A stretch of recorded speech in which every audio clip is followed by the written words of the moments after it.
Good salaamiif Sumayyaan wal qabadhu Yaman dhaqiqa yaa Rabbi Saidoo baasi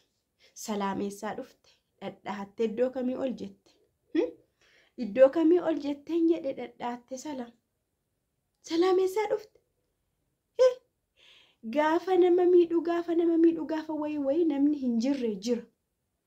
gaafa wayi namni hin jirre jira salaameessaa dhufte Sumayyaa faana wal agarte Itoophiyaa keessattuu wal arguu dadhabnee shirrrrrr jechaa baani bilbila konkaastocha baani amma kunoo wal qabatanii lama ta'anii Yaman wayne Sumayyaa waa ishiin jette eeggadda ani Yamanin Sumayyaa Yaman dhufti seetinan eegin jenne amma maal akkamitti amma sadii ta'an jechuudha Salaam Sumayyaa Hawwaa kun sadanu akkatti Saidootti gamu bar akkatti gamu kan warra lamaan sana ammoo na dhibe kan jaraamu Sumayyaa caala jaratutti gamu Sumayyaa caala Salaamtu Saidootti gamu Sumayyaa caala Hawwaatu Saidootti gamu yaa Rabbi nagaa buusi nagaa sanii ka tokko abdimtoota hordoftoota kiyya akkam jirtu nagaa keessan hin baay'ee nagaa galata waaqaa ta'u baga jiraattan baga har'a geessanii irra shaashii akkatti dadhee dhufe ilaala oduudha sardameen ganaaf hin qixxeessu jedheen akkamitti dadhee anyways nan bareeda qallaaliin bareeda seetaniira innaa hordoftoota keenya egaa Saidoonii jaartii Arabaan fuudhaa intala Arabaan fuudhaa durba Arabaan fuudhaa innaan jedhee akka Saidoo Yaman deeme hundi keessanuu beektu videoodha waluma faana ilaalle egaa kana booda nagaheera Itoophiyaa keessa dadhabeera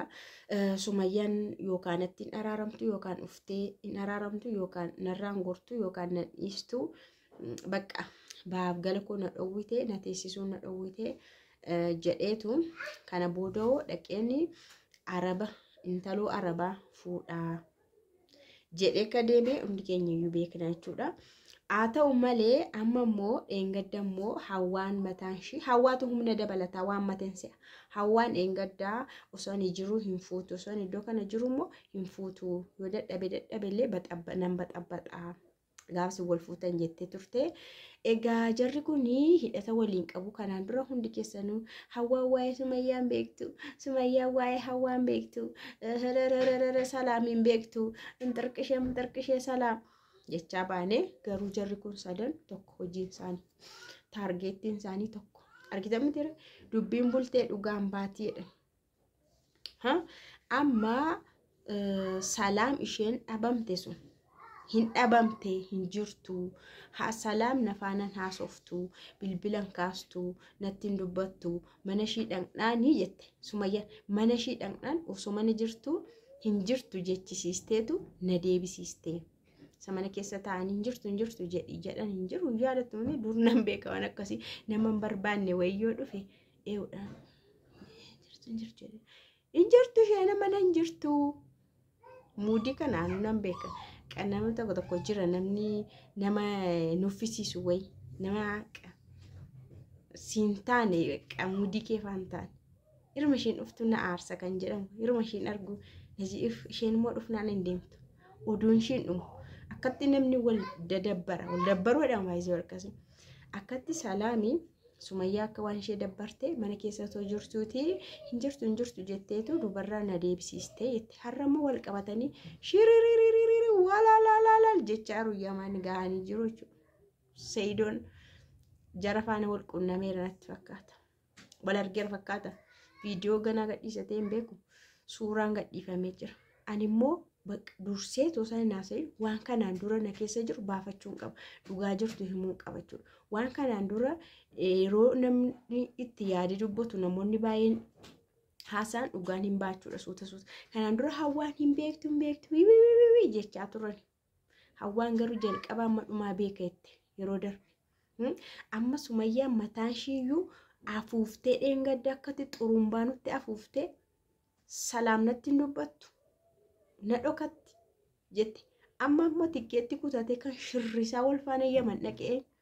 Saidoo yeellaasisuufi Saidoo salphisuufi Saidoo maal gochuu Saidoo hidhuufi Saidootti masakkaruu dhaqan Yamanitti sadi ta'anii Saidootti masakkaranii hidhuu dhaqan hin beeknu gaa'isa garuu dubbii isaanii ilaala hundi kun wal faana hojjetu jechuudha. Hundi kun wal faana hojjetu.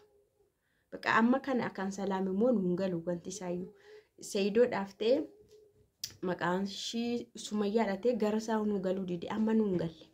Anyways isheen illee iyyuu ifadha kan ishee gara Sumayyaa fakkaattee Sumayyaadha nama lolu fakkaattee Sumayyaadha nama ta'u fakkaatteetu Sayidoof Sumayyaa adduma dhiibdi. Adduma dhiibdi isheen immoo hiriyaa kiyya jaalallee kiyya boraatii kiyya minxirqashee kiyyattee harka qabattee deemti. Argitan miteera ayi Sumayyaa garuu real estate hin dhaqu nan du'e maaltu na dhimnaan jette. Amma immoo maaltu na dhimnaananii ijoollee koo ijoollee faana tan karaattata ijoollee harkisaa shaanxaa harkisaa Yaman dhufa jette. Sayidoon garuu maa jedheni wanti kaa'eeraaf. Namoonnis maa jedhaniini yaada isaaniiti dhaqii Yamanitti wajjin araaramii Yamanitti wal lolta waan ta'eef dhaqii Yamanitti araaramii Yamanitti dubbii kee fixadhu warri jedhanii yaada barreessaniifis jiru viidiyoo ishii yeroo dhumaa dheengaddaa hojjette irratti. Maybe ani hin beeku garuu yoo dhugaatee akka namni baay'ee namni qajeelaa si barreessa namoonni warri yaada fa'aa barreessan yeroo baay'ee sirrii si barreessu. Yoo akkuma namoota sanaa araaramuu dhaqxe onkee xuru araaramuu dhaqxe yoo ta'e dubbiin uumuu dhaqxaan amma rakkoo qaba. Yaman miti Awurooppaa iddoo ta'e dhaqanii haa araaraman. Dubaayyuu cidha kee Dubaayitti si qopheessaa jedhe Sayidoo. Araarami malee tumti cidha kee Dubaayitti iyyuu si qopheessaa. Shumishkilaa haadha ijoollee kiyyaa mataarra na jirtaa jedhee kadhataa ture. Isheen garuu irriibal jette. Irriibal jedha TikTokii wayii keessa wanta ta'e warra nama arraban ta'e beeku. Innaa kanaafuu ani garuu tilmaama kiyyaan haasa'aara waan dhuma waan tilmaamu garuu sirriidha. Moo isa dheengaddaa hawaanis xaffa'amte reebamte sagana wal qabatanii salaamis siqaa ishii nyaatte kanaan dura wal qaqqabsiisanii waan hundumaa bakka ragaatti barbaadanii Sayidoo xaffaruu deeman shakka Sayidoo xaffaruu deemani. Ishi moo Sayidoo araaramuu deeman. Ishi moo jaartii Sayidoo arraba ishee intala arabaa fuudhuu ilaaluu dhaqan moo sargii qopheessuu Sayidoo fuusisuu dhaqan. Hin beeku baay'ee tokko wisibsib kan jedhu beektu namaan galuu inni wesistiga amma viidiyoon isaanii nu qaqqabdutti inshaallah shuma kanaan illee of gaaffii of keessa keenya dhen viidiyoo si dhugaa rabbi baay'ina ajaa'ibdeetti Sumayyaa real estate na wii jettee risti ammoo annandee maaltu na dhibnaa si faana na feeskise gaa ammoo eegee duuba fiigdi duuba Sayidoo biraa naftu. Amma toni iddoo biraa dhaqee iyyuu isheen dhaquun ishiin oolu. Asii ol otoo ba'e iyyuu faana ba'uun ishiin oolu. Kutattee kaateetti.